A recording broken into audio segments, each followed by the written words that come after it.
Hi to all. APPG ECET 2025కి సంబంధించి ఎవరైతే అప్లై చేసి ఎగ్జామ్ రాస్తారో వాళ్ళందరికీ కూడా ఆన్సర్ కీ అనేది రిలీజ్ అవ్వడం జరిగింది.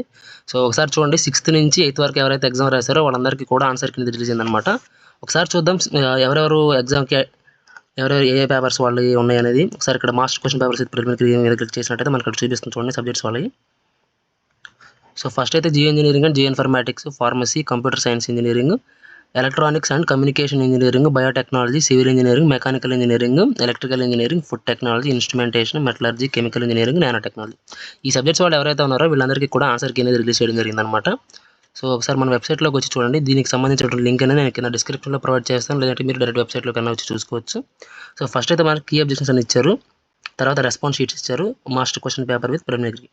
సో మీరు అటెంప్ట్ చేసినటువంటి క్వశ్చన్ పేపర్కి ఆన్సర్స్ అనేవి మీరు రెస్పాన్స్ షీట్ మీద క్లిక్ చేసి అయితే చూసుకోవచ్చు అనమాట. అంటే మీరు పెట్టిన బిట్ అనేది కరెక్ట్ పెట్టారు లేదని, మీరు దానికి correct answers master question paper download చేసుకొని మీ పేపర్ ఏదైతే ఉందో దాన్ని డౌన్లోడ్ చేసుకొని చూడండి. మీరు అటెంప్ట్ చేసిన దానికి ఆన్సర్స్ అనేవి రెస్పాన్స్ షీట్ దగ్గర చూడండి. సో మీకు రెస్పాన్స్ షీట్ మీద క్లిక్ చేసిన తర్వాత మీ రిజిస్ట్రేషన్ నెంబర్ అట్లాగే మీ APPG ECET hall ticket number అయితే అడుగుతుంది.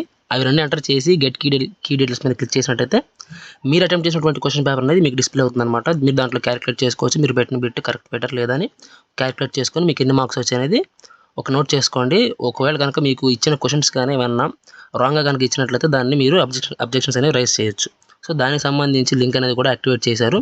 ఇక్కడ చూస్తున్నారు కదా, కీ అబ్జెక్షన్ మీద కనుక క్లిక్ చేసినట్టయితే మీకు మీ రిజిస్ట్రేషన్ నెంబర్ అట్లా మీ హాల్ టికెట్ నెంబర్ ఎంటర్ చేసి మీ మొబైల్ నెంబర్ ఎంటర్ చేసి get key details get details మీద క్లిక్ చేస్తే మీకు మీరు రాంగ్ అనుకుంటున్న క్వశ్చన్ని ఆ ఐడిని నెంబర్ని ఎంటర్ చేసి మీరైతే అబ్జెక్షన్స్ అయితే రైజ్ చేయొచ్చు.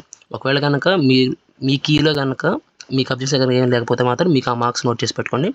ఇవైతే మాత్రం ఫైనల్ కీ అయితే కాదు, దీనికి సంబంధించి నార్మల్ చేసిన తర్వాత మీకు ఫైనల్ కీ అనేది రిలీజ్ చేస్తారు. ఇదైతే గుర్తుపెట్టుకోండి.